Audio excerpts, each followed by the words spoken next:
네, 안녕하세요. 지난 시간에 이어서 알면 할수록 매력적인 탈중앙 금융에 대해서 제가 알기 쉽게 설명드린 저는 글로벌 블록체인과 암호화폐를 기반으로 금융 서비스를 개발하고 서비스하고 있는 메이커다오의 한국 커뮤니티 총괄 김진우입니다. 지난 시간에도 이야기 드렸다시피 최근 시장이 굉장히 흥분되고 이제 기분 좋은 상황이라고도 할 수 있습니다. 비트코인 가격이나 여러 암호화폐 가격들이 따라서 조금씩 계속 상승되는 상황을 보이고 있는데요. 디파이 관련된 분야도 굉장히 따라서 기분 좋게 상승해 나가고 있습니다. 보시면 이 차트는 디파이에 예치된 모든 자산의 가치를 나타내는 하나의 그래프입니다. 최근 보시면은 최고점을 갱신했죠. 약 8억 불을 돌파했는데 하나로 치면은 9,300억 원을 이제 상회하는 규모입니다. 굉장히 빠르게 성장하고 있는데요. 이 차트로 하나 이제 저희가 볼 수 있는 것은 이 비트코인이나 이더리움 가치가 상승하면서 그러한 암호 자산이 이 디파이 서비스들의 예치가 되고 또 전체 디파이 시장까지 같이 동반 상승한다는 것입니다. 그래서 이 시너지가 발생하는 것이고 여기에 계속 많이 예치되기 때문에 그 반대로 이제 비트코인이나 이더리움 같은 다른 암호화폐가 덩달아서 시장에서 유통량이 줄어들어서 같이 시너지를 내서 계속해서 이제 동반 성장할 수 있다는 것을 보여드리기 위해서 지금 이 차트를 보여드리고 있습니다. 그런데 조금 더 이 차트를 제가 나누어서 세분화시켜 보았습니다. 여기 차트는 이 전체 전체 암호화폐 예치된 자산 중에서 이더리움을 나눠서 보여준 표이고, 이 차트는 다이라는 스테이블 코인이 디파이에 얼마나 예치되어 있는지 그 규모를 나타내는 차트입니다. 먼저 이더리움을 보시게 되면은 굉장히 위의 차트와 유사하죠. 그도 그럴 것이 이 전체 디파이에 예치된 자산 중에서 이더리움이 차지하는 비율이 굉장히 높습니다. 현재 한 64% 이상이 되고 있는데요. 하나로 치면 약 6천억 원이죠. 그래서 보시면은 지난 작년 7월부터 이더리움의 가치는 계속해서 떨어졌음에도 디파이에 예치되는 이더리움의 이제 자산 규모는 계속해서 커져 나갔음을 볼 수 있습니다. 그 말인즉슨 이더리움이 가치가 떨어지는 것보다도 훨씬 더 많은 이더리움 개수나 가치가 디파이에 예치돼서 점점 더 많은 수가 락업이 되고 스테이킹이 돼서 이더리움의 시중에 유통되는 유통량이 줄어들고 있음을 확인할 수 있다는 것입니다.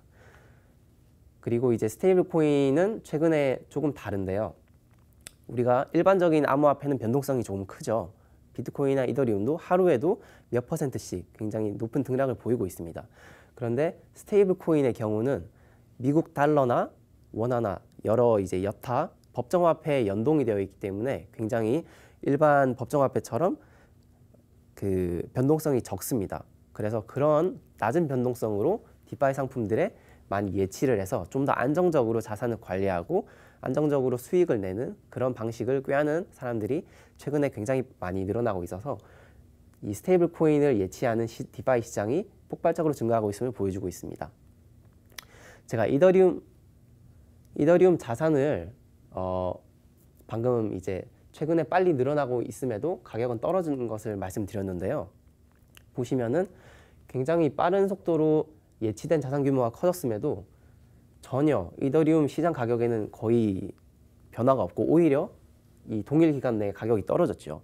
이것을 보시면은 당연히 작년 이제 7월부터 연말까지는 비트코인이 하락장 어떤 상승을 크게 겪고 조정을 겪으면서 지속해서 가격이 떨어졌습니다.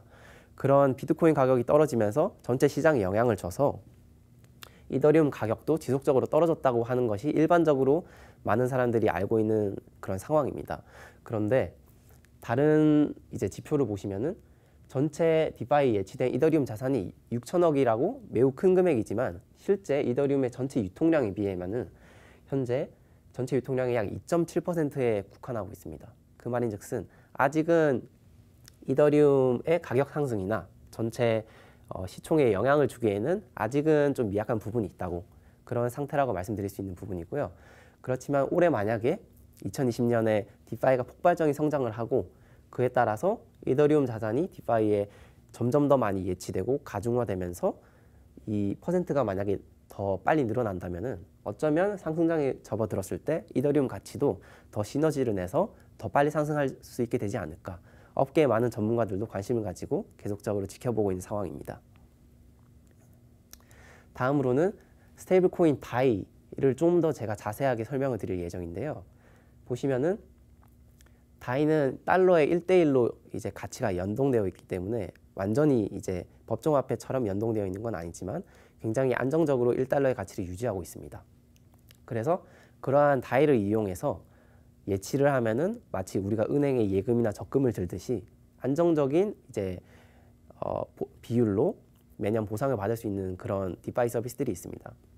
보시면은 Fulcrum, MakerDAO, Compound DYDX 같은 서비스들이 있는데요. 제가 이제 연 보상률이 높은 순으로 한번 이렇게 표를 짜봤습니다. 그래서 최고로 이제 높은 보상은 이미 7.88%로 이제 누구든지 스테이블 코인을 가지고 있다면 예치를 해서 지금 당장 보상을 받을 수 있는 구조로 지금 이미 구동되고 있습니다. 그래서 기초 자산의 변동이 낮은 이 리스크가 굉장히 낮은 스테이블 코인을 이러한 플랫폼들이 예치를 하면은 이렇게 높은 보상률로 전통 금융보다 굉장히 높죠.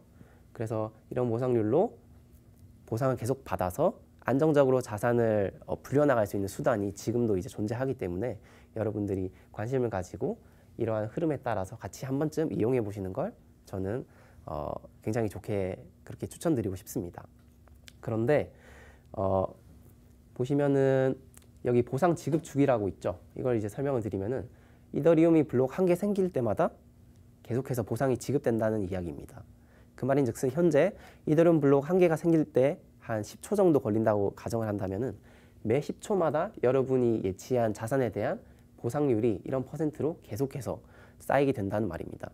만약에 다이로 예치를 할 시 다이로 계속해서 추가로 이제 본인의 어떤 예치 계좌에 스마트 컨트랙트 계좌에 계속해서 보상이 쌓여서 자산이 이제 커지는 그런 형태로 이제 된 것입니다. 그런데 요즘에 보시면은 전통금융에서 우리가 은행에 가면은 이제 뭐 예금을 했을 때 굉장히 금리가 낮죠. 이른바 저금리 시대입니다. 그래서 1% 혹은 그 이하, 뭐 많아봐야 2%대 금리가 굉장히 일반적인데요. 스테이블 코인이라는 것도 결국 법정화폐처럼 굉장히 리스크가 낮고 변동성이 낮은데 법정화폐와 유사하다고 치면은 어떻게 이렇게 보상률이 높게 유지가 될 수 있는 것일까요? 그렇습니다. 이 디파이 플랫폼 내에서도 예치 서비스와 대출 서비스를 동시에 하는 플랫폼들이 존재하기 때문에 이런 것이 가능해집니다.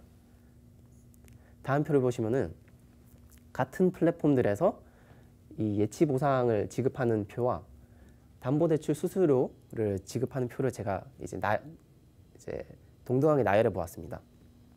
보시면은 대출 수수료가 이 보상보다 다 높죠. 이렇게 되는 것은 사실 기존의 전통 금융에서도 똑같이 적용되고 있습니다. 어찌 보면 당연한 것이겠죠. 대출로 이제 플랫폼이 가져가는 수수료가 어느 정도 이제 확보가 되어야 그 일부를 이제 연 보상률로 지급할 수 있다는 어떤 논리인데요. 이렇게 당연한 거를 제가 굳이 이제 가져와서 여러분께 설명드리는 이유가 있습니다. 이렇게 대출 수수료는 사실은 작년 11월 정도만 해도 이렇게 높지 않았습니다.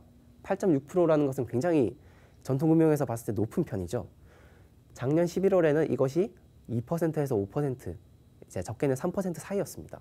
그런데 갑자기 이렇게 증가하게 된 것은 바로 암호화폐 시장이 이제 상승세에 단기적으로 이제 접어들고 사람들이 좋은 이제 전망을 내다보면서 이제 본인이 막 가지고 있는 이더리움과 같은 담보 자산을 이런 플랫폼에 담보로 맡기고 새로 대출을 받아서 대출 수요가 증가했기 때문입니다. 따라서 대출 수요가 증가해서 대출 수수료까지 덩달아서 상승하고 그럼에 따라서 이러한 스테이블 코인을 예치했을 때 지급할 수 있는 연보상률까지 덩달아서 같이 상승할 수 있는 그런 상황이 된 것입니다. 그래서 우리가 만약에 디파이를 통해서 자신의 암호 자산을 컨트롤하고 또 이제 관리하고 싶을 때 이러한 지표들을 지속적으로 이제 관찰하면서 만약에 상승장이 계속해서 이어질 것 같다고 생각하시면은 대출 수수료도 계속 증가할 것이고 예치 보상률도 증가할 것이기에 스테이블 코인을 보유해서 이제 안정적으로 자산을 늘리든지 아니면 담보대출을 통해서 조금 더 공격적으로 이제 어떤 다른 투자 수단이나 다른 자산 관리 수단을 이용하는 방식을 꾀할 수 있습니다. 그래서 여기서 우리가 요약하자면 대출 수요가 증가할 시 시장에서 대출을 받고자 하는 사람이 너무 많아지기 때문에 대출 수수료도 증가하고 예치 보상까지 모두 덩달아서 증가하는 그런 경향을 보이고 있습니다. 그렇다면은 이러한 대출 수요가 증가하는 것과 대출 수수료가 증가하는 것은 사실 전통금융에서 보면은 어찌 보면은 은행이 금리를 결정하는 것이기 때문에 뭐 자연스럽게 받아들이는 부분인데요. 디파이에서는 은행이나 국가 같은 중개 기관이 없습니다. 그래서 시장 원리에 따라서 대출 수수료가 결정이 되는 것인데요. 이렇게만 제가 말씀드리면 어느 정도 좀 막연한 부분이 있기 때문에 전통금융의 이러한 뭐 은행이나 화폐를 들어서 제가 조금 비교해서 설명을 드리도록 하겠습니다. 우리가 전통금융에서는 화폐를 발행하는 기관이 있죠. 그리고 화폐는 발행 이후에 시장으로 풀리게 됩니다. 한국에는 한국은행이 이제 원화를 발행을 하게 되는데요. 만약에 시중에 돈이 너무 많이 풀려서 물가가 너무 오르고 문제가 생기면 한국은행은 기준금리라는 것을 인상시킵니다. 매년 한국은행은 기준금리라는 것을 발표해서 여러 금융기관이나 은행들이 참고할 수 있는 지표를 제공을 하는데요. 만약에 시중에 돈이 법정화폐가 너무 많이 풀리게 되면은 물가가 상승하고 또 뭐 주식이나 주택 가격이나 이런 것들이 다 덩달아 상승하기 때문에 시장에 어떤 인플레이션, 거품이라고 불리는 것이 발생할 수 있습니다.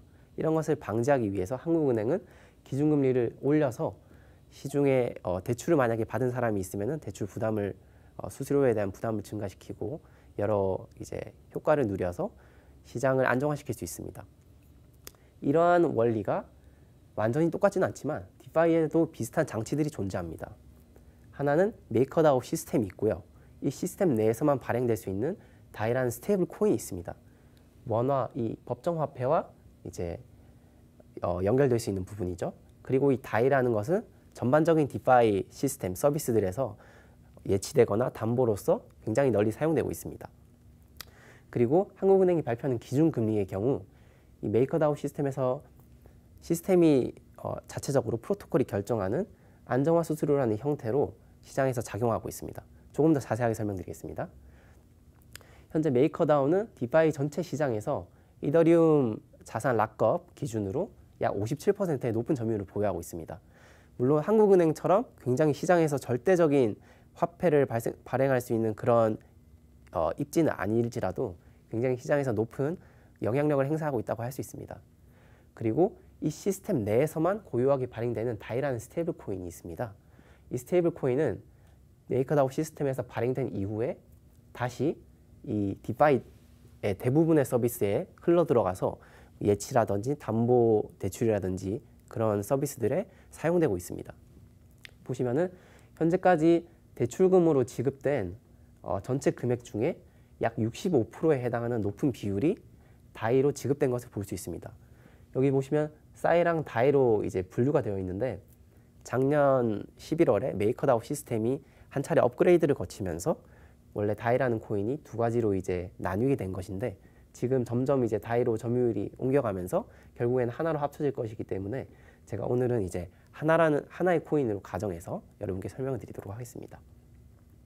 그래서 한마디로 이 디파이 시장에서 50% 이상 점유율을 보유하고 있는 메이커다오 시스템에서 다이를 발행을 시키고 이 다이는 또 대부분의 디파이 시스템에서 사용되고 있기 때문에 마치 이 시스템 자체가 이 다이를 발행하는 한국은행과 비슷한 역할을 하고 있는 것이고 다이는 이제 디파이 대부분의 시스템에서 스테이블 코인, 원화나 법정화폐와 같은 역할을 하는 것이며 또 이 다이를 발행할 때 드는 대출 수수료가 있습니다. 사실 이 다이는 담보 대출로만 발행할 수 있는데요. 개개인들이 발행할 수 있는 것입니다. 그래서 만약에 제가 오늘 담보 대출을 이용하기 위해서 이더리움을 락업하면 다이를 그 즉시 발행할 수 있습니다. 이런 식으로 발행된 다이는 발행과 즉시 대출 수수료가 계속해서 이제 생겨나게 됩니다. 그래서 이 다이를 발행하면서 생기는 대출 수수료가 전체적인 디파이 생태계에 영향을 미치기 때문에 그 대출 수수료를 기준금리에 제가 빗대어서 조금 비교를 해보았습니다. 이 사실 다이의 가격을 조절하는 메커니즘이 있는데 그 안에서 안정화 수수료라는 것도 존재합니다. 제가 조금 더 이제 그 메커니즘을 자세히 설명드리면서 안정화 수수료나 뭐 스테이블 코인이 예치를 하는 것이나 여러 가지를 조금 더 자세히 설명드리도록 하겠습니다. 다이의 가격은 아까 제가 말씀드렸다시피 1달러로 계속해서 유지가 됩니다. 그런데 어떻게 유지가 되냐면 수요와 공급 측면에서 기존의 금융과 어찌 보면 조금 유사한 형태를 띄우고 있습니다. 하지만 기존 금융과 다른 것은 당연히 은행이나 국가 같은 중개기관이 없죠. 그래서 메이커 토큰을 보유하고 있는 일반 개개인 모든 커뮤니티 구성원들이 토큰을 보유한 그 지분만큼 의사결정이나 투표에 참여해서 이러한 안정화 수수료나 예치 보상을 결정할 수 있습니다. 보시면 우선 안정화 수수료인데요. 이 다이의 공급적인 측면을 컨트롤할 수 있습니다. 보시면 다이의 공급을 조절하는데요. 대출이 만약에 상승장에 접어들어서 많은 사람이 대출을 하고 대출 수요가 늘어나면은 시중에 다이가 더 많이 풀리겠죠. 마치 한국은행에서 발행된 원화가 법정화폐가 시중에 많이 풀려서 물가가 상승하는 것과 어느 정도 좀 유사하다고도 할 수 있습니다. 그래서 이렇게 됐을 때 인플레이션을 방지하고자 대출 수수료를 높입니다. 그것이 이제 안정화 수수료이고요. 대출 수수료가 높아지면은 대출을 받으려는 사람이 줄어들고 기존 대출을 받았던 사람들마저도 그 빌렸던 대출금을 상환하게 되면서 시중에 풀린 다이 스테이블 코인이 양이 줄어들게 됩니다. 그래서 다시 공급이 줄어들어서 1달러의 가치로 돌아갈 수 있게 됩니다. 그런데 그 반대로 만약에 시장에서 대출 수요가 감소하는 상황이 있습니다. 만약에 시장이 하락장으로 접어들거나 대출을 하고 싶은 사람이 점점 줄어들어서 시장의 다이 유통량이 줄어드는 경우입니다. 이럴 경우에는 다이 공급량이 감소하게 되겠죠. 그런 경우는 다이를 대출할 때 내는 그 안정화 수수료, 대출 수수료를 감소시키면 조금 더 대출의 수요를 촉진시켜서 다시 가격을 1달러에 안정화시킬 수 있습니다. 그런데 하나 문제는 0% 미만으로 대출 수수료를 낮출 수는 없다는 부분이겠죠. 그래서 등장한 것이 바로 다이 예치 보상입니다. 메이커다오 플랫폼 내에서 제공하는 다이를 스테이킹할 시 제공하는 예치 보상이라고 할 수 있는데요. 시중에 풀린 다이가 많을 시는 예치 보상이 증가해서 다이를 시스템 내부로 다시 끌어들이고 시중에 풀린 다이가 많을 시 예치 보상을 감소시켜서 다시 시중으로 조금 더 분산시킵니다. 이런 두 가지 시스템적 장치들을 통해서 다이가 1달러를 유지하고 또 안정화 수수료가 결정된다고 할 수 있습니다. 오늘 제가 전반적으로 처음 이 차트 3개를 보여드리면서 디파이 시장이 빠르게 성장하고 있고 또 각 이제 형태, 이러한 빠르게 성장하는 형태가 이더리움 자산이나 다이 스테이블 코인 그리고 디파이 생태계 전반에 영향을 끼치는 그 메커니즘에 대해서 조금 설명을 드려봤습니다. 여러분 오늘 어떠신가요? 올해 과연 디파이가 큰 성장을 이룩하면서 이더리움과 함께 큰 시너지를 발휘해서 시장을 리드해서 어떤 큰 상승장을 이끌 수 있을까요? 아니면 다이라는 스테이블 코인을 이용해서 점점 더 많은 사람들이 변동성 큰 비트코인이나 이더리움, 이오스 같은 상대적으로 이제 변동성이 큰 암호화폐보다는 안정적인 투자 수단이나 자산 관리 수단을 택할까요? 앞으로 많은 귀추가 주목되고 있는 상황입니다. 그래서 제가 오늘 전반적으로 조금 알기 쉬우시도록 디파이에 대해서 그리고 이 담보대출이나 업계 내에서 얼만큼 기준금리와 비슷하게 금리가 결정되는지에 대해서 간략하게 또 알기 쉽게 여러분들에게 설명을 드렸습니다. 그런데 이 디파이에서는 사실 오늘까지 제가 메이커다오에 대해서 불가피하게 굉장히 계속해서 이야기를 드렸는데요. 사실 디파이 내에서는 그 외에도 뭐 파생상품이나 탈중앙 거래소라고 하죠. DEX라고 하는 탈중앙 거래소 또는 이제 송금이나 페이먼트 지불 결제 같은 그런 서비스들이 굉장히 다양하게 있습니다. 물론 이제 스테이킹 서비스도 있고요. 그런 것들에 대해서 앞으로 계속 시간을 이어나가면서 여러분께 차근차근 하나하나 알기 쉽게 좀 설명드리려고 합니다. 그렇기 때문에 여러분의 많은 관심 앞으로도 부탁드리는 부분이고요. 오늘 조금 약간은 어려운 이야기일 수 있었으나 여러분에게 최대한 알기 쉽게 설명드리는 알면 할수록 매력적인 탈중앙 금융 시간이 진행이 되었습니다. 그러면 저는 지금까지 메이커다오의 한국 커뮤니티 총괄 김지훈이었습니다. 여러분 감사합니다.